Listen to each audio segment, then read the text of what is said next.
August 4th, 1964. The South China Sea is black and heaving, the kind of night where the horizon disappears and the ocean and the sky become the same thing. On board the destroyer USS Maddox, sonar operators are hunched over glowing green screens, and every few seconds another contact blinks into existence. Torpedoes, the sonar says. Incoming. The crew scrambles. Guns swing toward targets nobody can actually see. For nearly 4 hours, sailors fire into the darkness at an enemy that never shows itself, never fires back in any way anyone can confirm, and never leaves a single piece of wreckage behind. And yet, within 72 hours, that night off the coast of Vietnam will be used to justify sending 500,000 American troops into a jungle war that will eventually swallow 3 million soldiers and end with more than 58,000 of them coming home in caskets. Here's the part almost nobody gets told in school.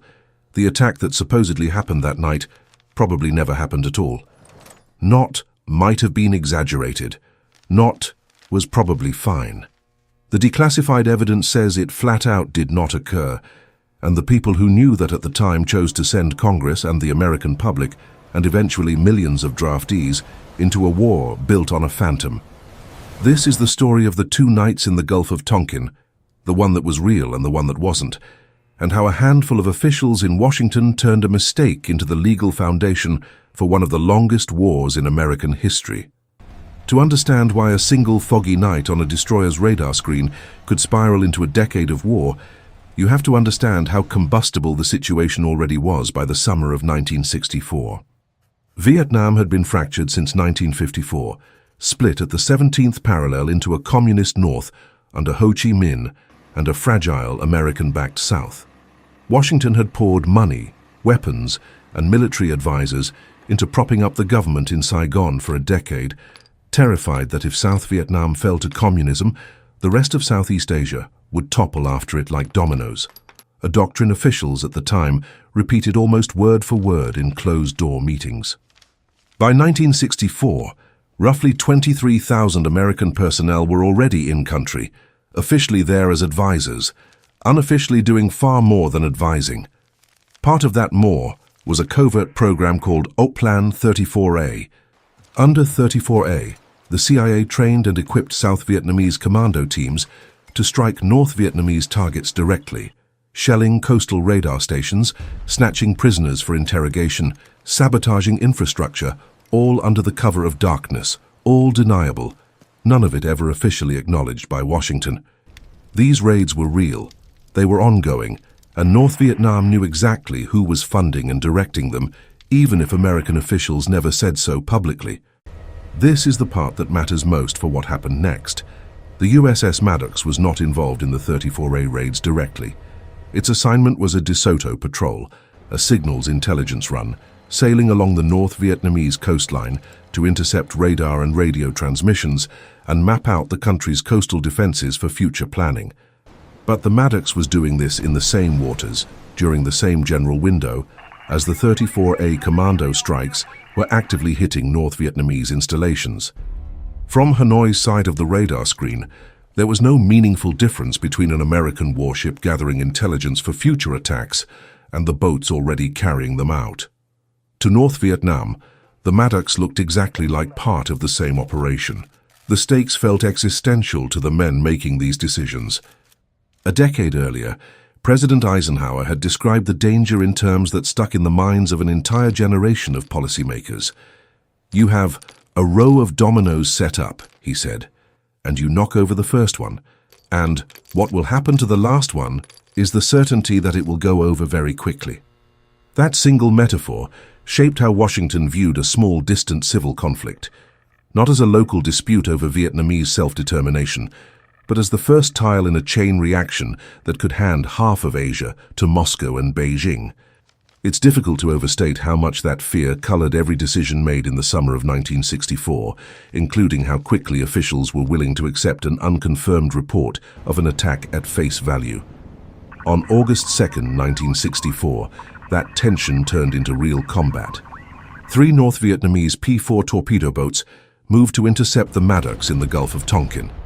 The American destroyer opened fire first, at long range, as the boats closed the distance.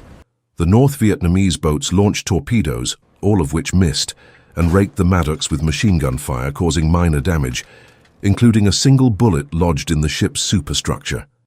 Carrier-based F-8 Crusader jets were scrambled from the USS Ticonderoga and joined the fight, strafing and damaging all 3 enemy boats and killing several North Vietnamese sailors. The Maddocks suffered no casualties and continued its patrol largely unscathed. That first engagement is not in dispute. There were boats, there were torpedoes, there was gunfire from both sides, and both the American and Vietnamese accounts line up on that much. Where the story falls apart completely is 2 nights later. After the August 2nd clash, Washington didn't pull the Maddocks back. It doubled down. A second destroyer, the USS Turner Joy, joined the patrol, and both ships continued running along the coast, now on high alert and half expecting retaliation. On the night of August 4th, that retaliation seemed to arrive. Sonar operators aboard both destroyers began reporting torpedo contacts in rapid succession. Radar picked up what looked like fast-moving surface vessels, closing in through heavy weather. Lookouts on deck reported seeing torpedo wakes cutting through the water and flashes on the horizon that looked like enemy gunfire.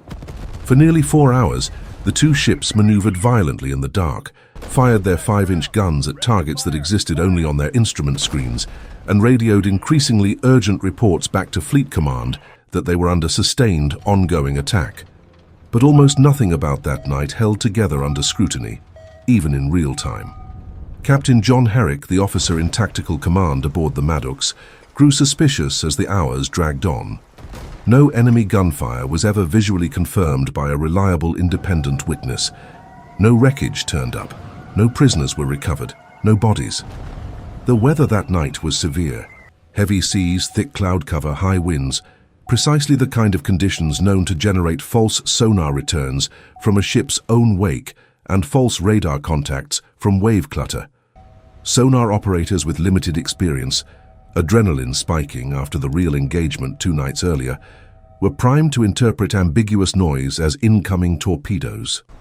Herrick himself sent a cable to Washington that same night, stating plainly that many of the reported contacts were likely the result of freak weather effects and over-eager sonarmen, and recommending a full, sober evaluation before any American retaliation was launched. That cable is real and anyone can go read it today. The man who was physically there in command on the water, staring at the same screens everyone in Washington would later cite as proof of an attack, was telling his superiors to slow down before anyone did anything they couldn't take back. It's worth pausing on just how chaotic that specific night actually was aboard those 2 ships, because the confusion wasn't a minor footnote. It was the entire event. Sonar operators disagreed with each other about how many contacts there even were. The Turner Joy reported firing at torpedoes that the Maddocks' own sonar never detected at all. Pilots flying overhead in support that night, including future astronaut and then Navy aviator James Stockdale, later stated they had a clear view of the water below and saw no enemy boats, no wakes, no gunfire, nothing but American ships firing at an empty sea. Stockdale would later write that he had the best seat in the house to watch the events unfold, and there was simply nothing there to see. Washington did not slow down. President Lyndon Johnson and Secretary of Defense Robert McNamara were under enormous domestic political pressure heading into an election year, and the idea of American warships coming under attack twice in 1 week left little appetite in the White House for caution. Within hours of the reported second incident, and despite Herrick's own cautionary cable already sitting on desks in Washington, the decision was made to authorize retaliatory airstrikes against North Vietnamese targets, a mission codenamed Operation Pierce Arrow. Johnson went on national television that same night and told the American public that U.S. ships had been subjected to open aggression on the high seas and that he had ordered airstrikes in direct response. Privately, though, the picture inside the administration was far murkier than the broadcast let on. In a recording of a phone call from years later that has since become one of the more damning artifacts of this entire episode, Johnson is heard telling an aide, with unmistakable skepticism, that for all he knew, those dumb, stupid sailors were just shooting at flying fish out there. Within days, the White House sent the Gulf of Tonkin resolution to Congress, framing the August 4th incident as a deliberate, unprovoked North Vietnamese attack on American vessels operating peacefully in international waters. The resolution requested, and received, sweeping authority for the President to use military force in Southeast Asia without a formal congressional declaration of war. It passed the Senate 88-2. It passed the House of Representatives unanimously, 416-0. Only 2 senators, Wayne Morse of Oregon and Ernest Gruening of Alaska, voted against it, both publicly warning that the administration was rushing Congress into signing a blank check based on evidence nobody outside the Pentagon had actually seen. That resolution became the legal spine of everything that followed: the troop buildup, the sustained bombing campaigns over North Vietnam, years of escalation under 2 successive presidents, all of it resting initially on an event that the man in tactical command on the water was already flagging as doubtful before the ink on the resolution was even dry. Quick pause here, because this is the moment where most people watching go from, interesting, to genuinely angry. If that's you right now, drop a comment and let us know. It helps more than you'd think. For decades, the official position of the United States government held firm. Both incidents, August 2nd and August 4th, were real North Vietnamese attacks on American ships. That position survived the rest of the Vietnam War, survived the fall of Saigon in 1975, and survived for 30 more years after that. It began to crack in 1971, when military analyst Daniel Ellsberg leaked the Pentagon Papers, the Defense Department's own classified internal history of the war, to the New York Times. Buried inside was evidence that officials had known the intelligence behind the second incident was shaky at the time, yet moved forward with the resolution and the bombing campaign anyway.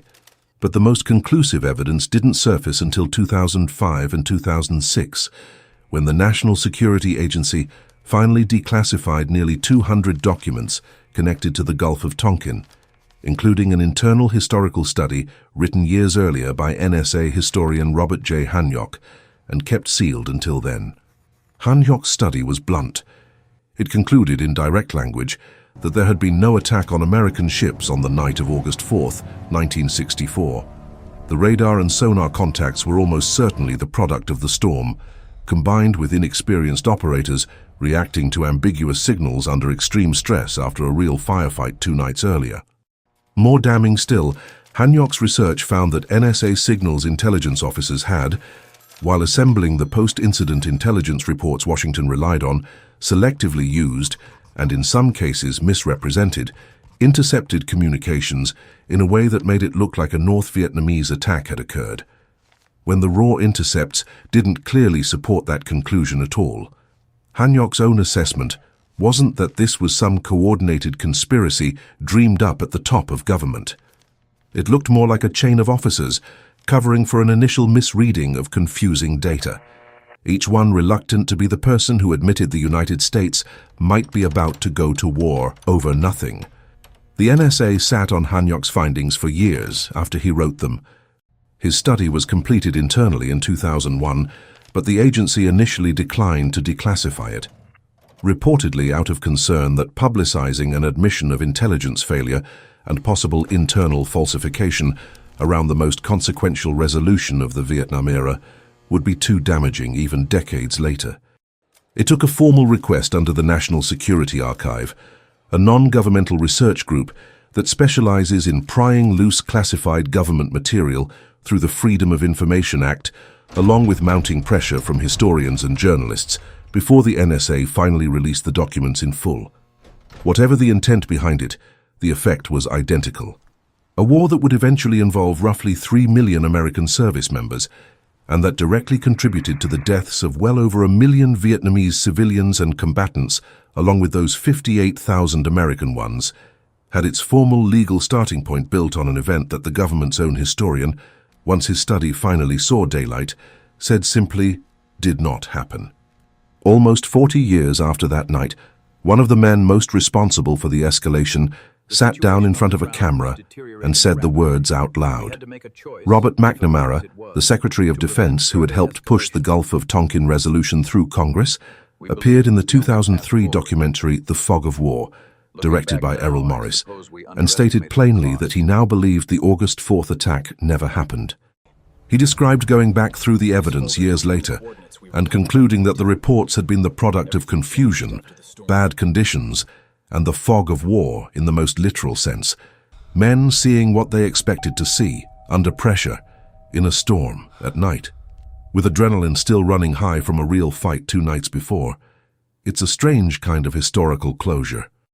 The man who stood at the podium of the Pentagon and helped sell a resolution to Congress based on that night, decades later on camera, effectively agreed with what Captain Herrick had tried to tell Washington in real time. By then, it didn't change anything. The troops had already gone, the dead were already dead. But it closed the loop on a question historians had been circling for a generation, not whether the government had been wrong about that night, but whether the people at the very top eventually knew it too. McNamara's answer, delivered in his own words on camera, was yes. The fallout from all of this didn't stay confined to history books. It bled directly into how an entire generation of Americans related to their own government. As the war dragged on through the late 1960s, and as body counts climbed alongside troop numbers, journalists and the public began noticing a persistent, uncomfortable gap between what officials in Washington were saying about the war's progress and what was actually happening on the ground in Vietnam.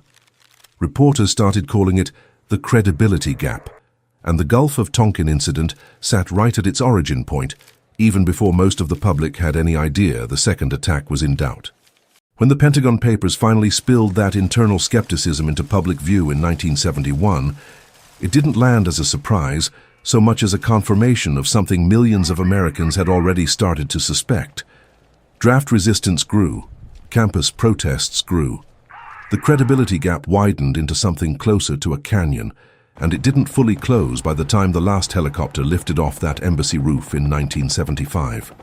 In a lot of ways, the mistrust in institutions that defines so much of American political life today traces a fairly straight line back to nights like this one, a night when the people with the authority to check the facts chose speed over certainty and never really had to answer for it until decades later.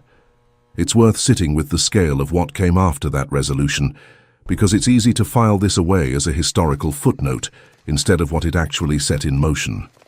In 1964, there were roughly 23,000 American military personnel in Vietnam, mostly advisors and support staff.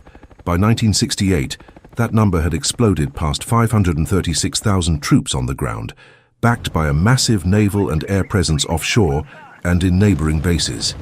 Over the full course of the war, more than 2.7 million Americans would serve inside Vietnam itself. Counting the naval and air personnel cycling through the wider Southeast Asian theater in support of the war, the figure commonly cited climbs to roughly 3 million. The draft pulled young men out of American towns and cities by the hundreds of thousands, many of them barely out of high school, handed a rifle and a plane ticket to a jungle most of them couldn't have found on a map a year earlier.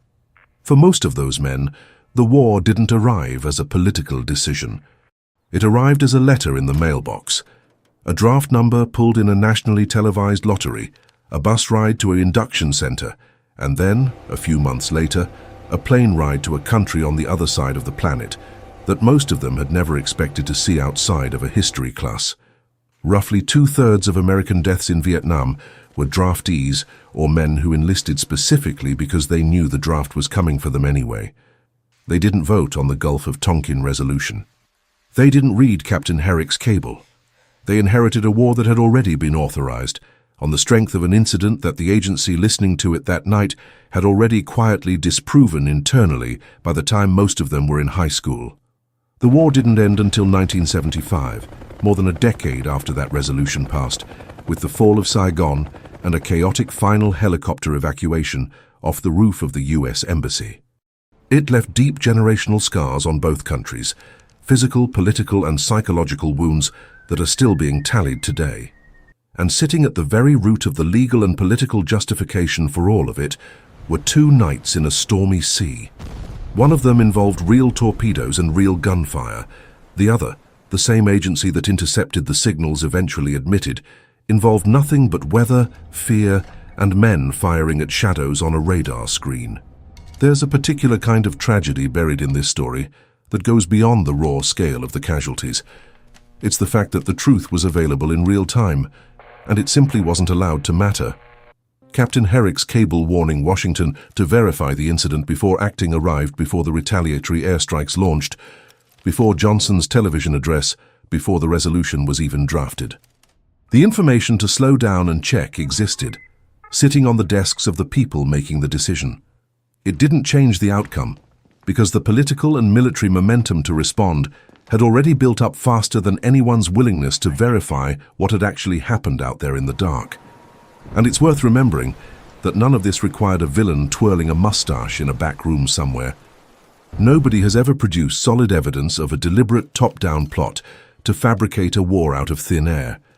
What actually happened looks in a lot of ways scarier than a conspiracy, a system full of reasonably competent people, each one facing enormous pressure, each one afraid of being the one who slowed everything down, each one assuming somebody else further up the chain had already double-checked the facts.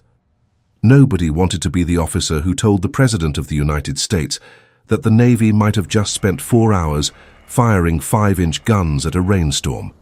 So nobody did, until it no longer mattered. That's the uncomfortable core of this story. It isn't really about whether North Vietnamese sailors were physically present on the night of August 4th. By the government's own later admission, they almost certainly weren't.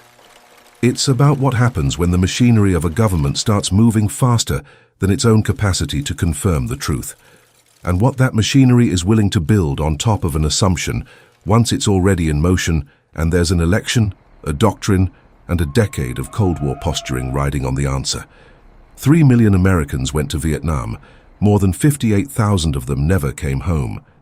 And the war that sent them there began, at least on paper, with a battle that the very agency listening for it eventually admitted was never actually fought. If this is the first time you've heard the real story behind the Gulf of Tonkin, you're not alone. This version rarely makes it into the textbook chapter, and it took the US government 40 years to admit it out loud. If you want the next one of these, the story of how a single admiral wiped out an entire imperial fleet in a single afternoon using nothing but timing and geometry is coming next on this channel. Subscribe if you don't want to miss it. And if you've got your own theory about what those sonar operators were actually seeing out there in the dark on August 4th, 1964, drop it in the comments. Even the historians who study this for a living still argue about the details.